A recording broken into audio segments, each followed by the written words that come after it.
Am I ruining my kids' future by moving them abroad? I've been wondering that for a little bit now, and a lot of people have asked me that question. Well, if I move my kids into another country, does it ruin their chance of going to college? Now, my kids are young. They're 10 and 7, both boys, so I got time, but it's on my mind. So I jumped into ChatGPT and started to ask it some questions about this, and I'm gonna be honest with you, what it told me blew my mind. I honestly didn't expect to see what it said, but I want to share that with you right now. All right, so here's the prompt I put in. I asked it to be a college admissions person for a top university. I said Cornell, Bucknell, or Yale. I don't know, those are the colleges I thought of. I said, you're faced with 2 applications, both 18-year-old white men. First one went to school in Michigan at a top public school, graduated with honors, and got a top 10% score on the SATs. I don't know what SAT scores are anymore. I'm too old, so let's just say they're in the top 10 percentile. They were involved in multiple clubs and community groups. The second applicant has the exact same resume. Again, I'm going 2 white males here, but they went to school at a US accredited school in the Dominican Republic. Does either one have an advantage? Now check out what it said initially. It says, as a college admission officer at a top US university like Cornell, Bucknell, or Yale, I can tell you this, while both applicants are academically strong, admissions decisions at this level go beyond checking boxes. The context in which a student achieves their results matters a lot. So here's how they would assess it. Applicant 1, they're coming from a known US school. It's easier to verify honors, AP, coursework, and they know the environment. The college knows the environment and how competitive the school is. The cons of applicant 1 is there may be many applicants that are similar, so they're not really standing out unless they have a unique story, passion, or exceptional leadership. So that's the kid in Michigan. Now, the accredited school in Dominican Republic kid. The pros are international context adds diversity to the student body. And it says, even though the applicant is a white American, keep that in mind, we're gonna go back to that. Living abroad suggests adaptivity, global awareness of possibly language or cultural immersion. Well, I mean, you're in another country.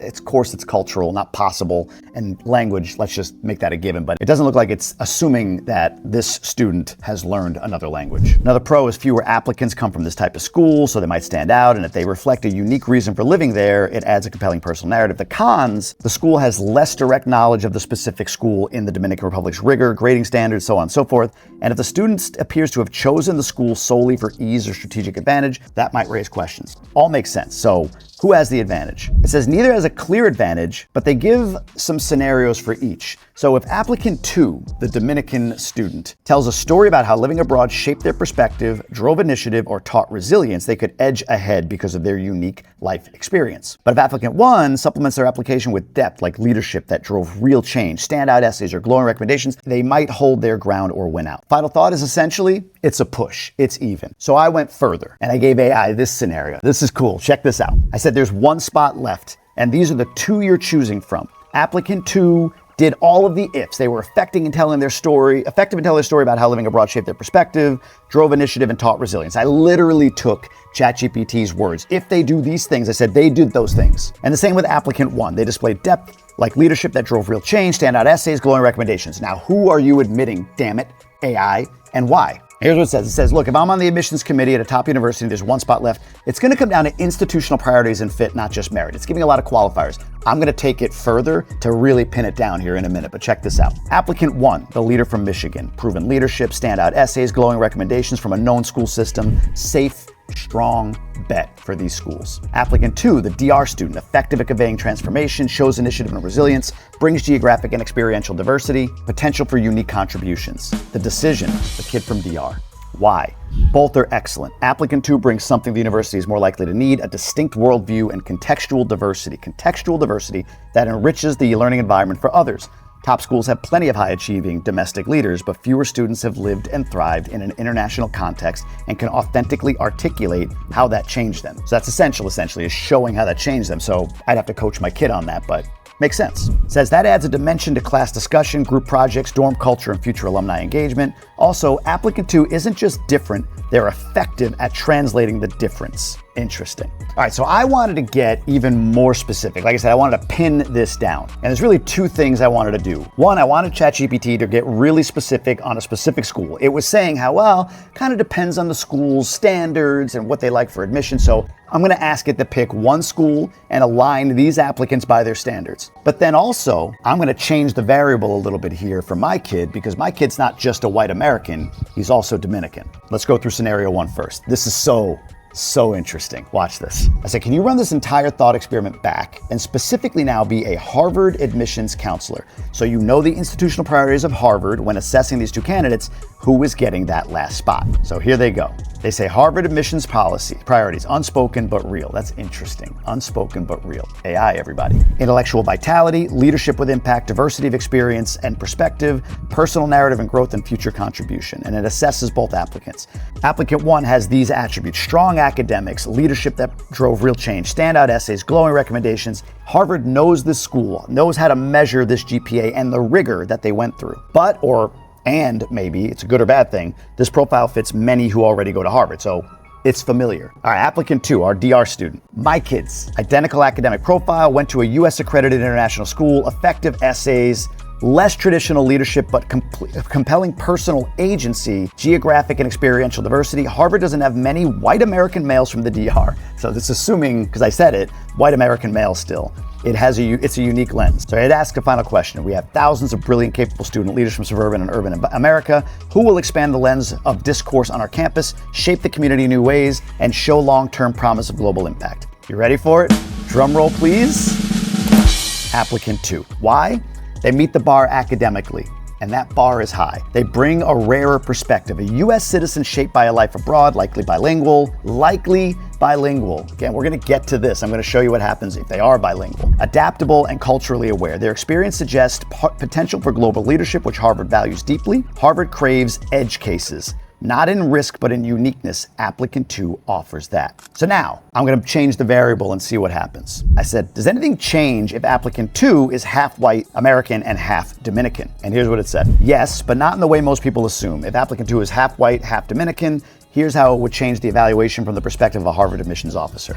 So what doesn't change is they still see the applicant with strong academics, a unique international background, a compelling personal narrative, and clear evidence of resilient initiative. I'm gonna test the strong academics in a second. We're going deep, people. This is like blowing my mind as we go step by step through this. Wait till you see this at the bottom. Oh, and then I'm gonna add another prompt that I hadn't thought of until now, and we'll do it live together. I don't even know what's gonna come out of it, but we'll see. What does change and helps? Ethnic and cultural identity adds contextual depth. Geographic and cultural underrepresentation. Essay and application nuance becomes more powerful. So the final result, even stronger case for the kid who went to school here and is half white, half Dominican. And it says right here, being half Dominican, if reflected meaningfully in the application, enhances the richness of their story, their potential contribution to campus dialogue, and their alignment with Harvard's mission. It may also factor into institutional priorities around diversity, depending on the year's yield and demographic needs. All right, so let's just level set before we go deeper.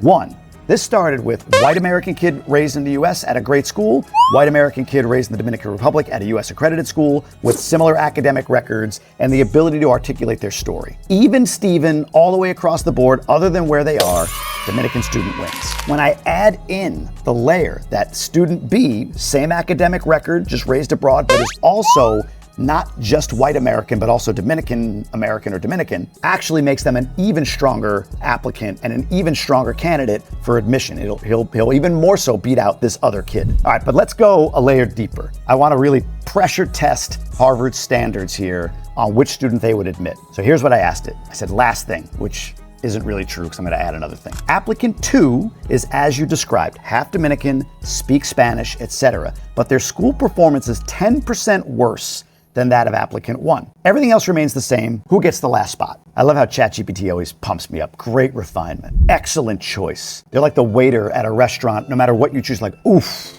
you are a brilliant man, my friend. It's my hype man, ChatGPT. Now, wait till you see what this said. But before you do, real quick, 1, would love for you to subscribe to the channel. Click the button below. Come on into this movement, this Gruber Nation thing I do, where I talk about how you can build a life you don't need a vacation from. I'm proud to have done so. And if you love the Dominican Republic especially, then even better. Also, if you want deeper conversation, a sense of community, and to talk to other people who are either living in the Dominican Republic, investing in the Dominican Republic, or seeking to move to the Dominican Republic, jump into my DR Inner Circle. It's right there at the bottom, at the top of the description of this video. You'll get access to our private Facebook group with really in-depth conversation happening, questions being answered, and stuff that I just honestly can't share here including bonus content that won't go anywhere other than in the inner circle. On top of that, we've developed some relationships with local restaurants where you can get discounts when you go to them, and so much more. All of that for $9 a month. I say it's cost of one latte at Starbucks per month. Somebody's like, I can pay less than that. Okay, it's 3 lattes from Starbucks a month. Whatever. Point is, it ain't that much, and it goes a long way not only to getting you value, but supporting this channel and all of the content that I put out. All right, so let's check out what ChatGPT said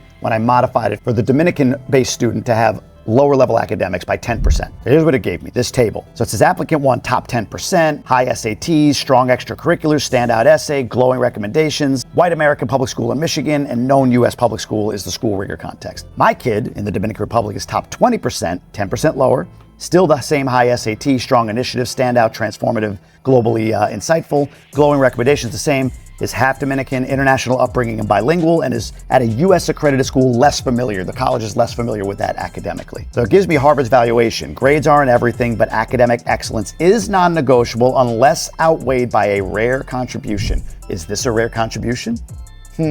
Harvard uses contextual review. How hard were the classes available to the student? How well did they take advantage of them? And underperformance must have an explanation or a counterweight.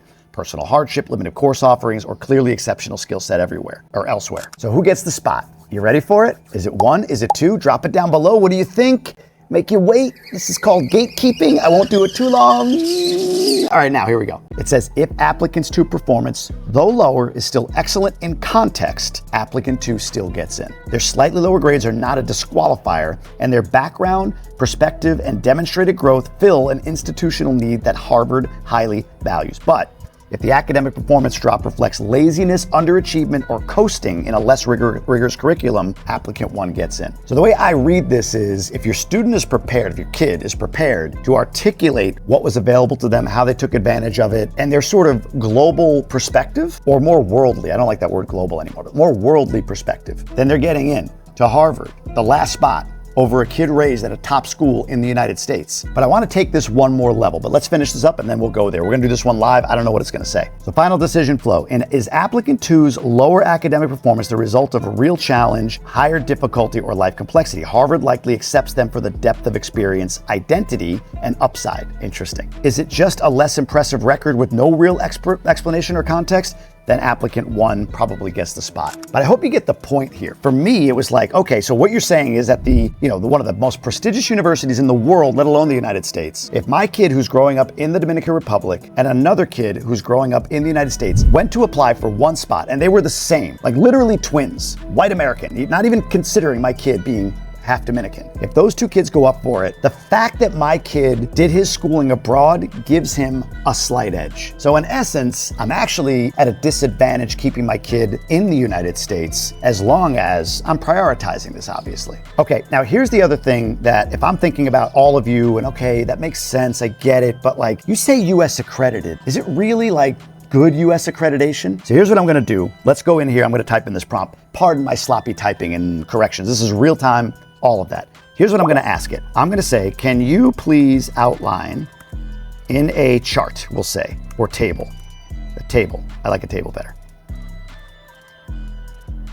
Actually, chart doesn't make sense, it would have to be a table. What US accreditation body gave accreditation, I don't know, that's whatever, to the following schools in the Dominican Republic, and then show me what standout US schools and universities that accreditation body, I don't know if that's the right word, but whatever, also accredited. My flow stream is probably a better way. I could probably even ask this to give me a better sentence or better question. Let's see what it says. Oh, wait a minute, I forgot to add in. Let's do this. Use the following schools. Told you this was real time. Punta Cana International School, Bavaro Bilingual, Heritage School. These are all in Punta Cana so far, and Ashton School, which is also in Punta Cana. But let's go around the country. Let's go to Carol Morgan, which is in Santo Domingo, and International School of Sosua. So I'm just gonna reprompt it and say, tell me who accredited them. I don't know if that's right. Tell me who accredited them and who else, and what prominent US schools and universities are also accredited by the same body. in a table. I think that makes sense. I did that better this time. Let's see what it says. Searching the web. Oh, come on. I have a theory. I'm thinking I know the answer. I think it's going to be to the advantage of the Dominican Republic, but let's see. Let's see. Oh, it's taking its sweet time. Did it lose connection? Okay, here we go. Finally, this thing like timed out on me and stuff like that, but I re-prompted it and here's what we got. Punta Cana International School is accredited by the New England Association of Schools and Colleges and the Council of International Schools. Oh, I don't know. Harvard, MIT, Boston, Stanford. Not a bad list of other schools accredited by the same body that accredits Punta Cana International. Bávaro Bilingual, Cognia, University of Florida, Georgia Institute of Technology and the University of Georgia, Cap Cana, also Cognia. They have the same ones. Same with Ashton School. Carroll Morgan has Middle State of Association of Colleges and Schools, Columbia University, New York University, University of Pennsylvania, and International School of Sosua, Cognia, again, all of those colleges we talked about, Florida, Georgia Institute of Technology, and Georgia. Pretty good. All right, ChatGPT crashed out on me. I went to other sites, they're all working. ChatGPT was slow, but I typed this in. Can you give me a list of prominent high schools in the US instead of colleges by accrediting body? And here's what it's coming up with.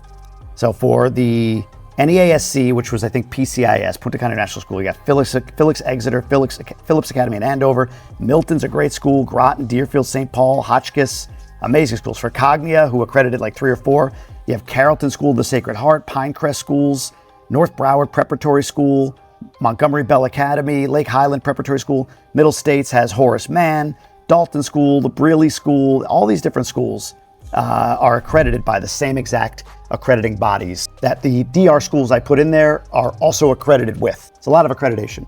I'm losing my voice over this. So is it possible that staying in the US, if you're able to move abroad, might actually be hindering your kid's potential of getting into a top school? And you know what we didn't even cover is by living abroad, now you're also able to get into schools in Europe for your kid if they wanted to go somewhere else, if they're more of the world than just the US. So for those of you potential expats wondering if you're going to hold your kids back because the US has the best academics, not true. We just proved it in what many would consider to be a third world country. My kid is getting into a school ahead of the kid in Michigan who's going to a great public school. Gruber's win. The Gruber's win. This is the way it's going to be. Now look, what you might be thinking is, well, I'd love to do that. I just don't know how I'd make money over there. Well, I did this video right here in which I share how many expats here are making money, $10,000, $20,000, $30,000 a month. Take a look at that video and hopefully it opens up some thoughts and ideas for you. And I'll see you on the next one.